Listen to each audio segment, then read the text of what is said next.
ভগবান বিষ্ণু যখন মোহিনী রূপ ধারণ করে সমুদ্র মন্থন করতে গিয়েছিলেন, তখন সমস্ত দেবতাকে অমৃত সোধা পান করবার জন্য অনুমতি দিলেন। তখন সমস্ত দেবতারা লাইনে দাঁড়িয়ে অমৃত সোধা পান করতে যাচ্ছেন। ইতিমধ্যে ওই লাইনের মধ্যে দুই রাক্ষস, যেমন রাহু আর কেতু, এরা লাইনে ঢুকে যায়।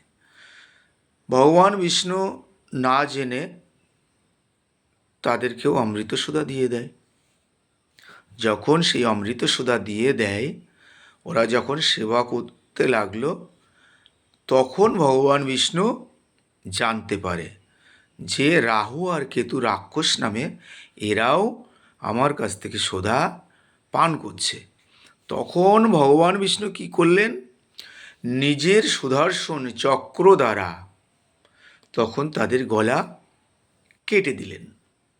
কাটার পরে যে রাক্ষসের রক্ত যেই মাটিতে বিন্দু বিন্দু করে পড়েছে সমস্ত জায়গায়, সেই জায়গায় পেঁয়াজ আর রসুনের সৃষ্টি হয়।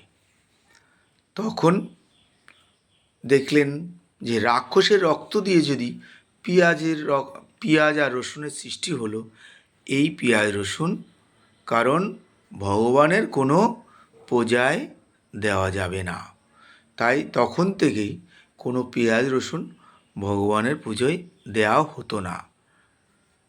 যাই হোক, যদি ভুল ত্রুটি হয় ক্ষমা করবেন।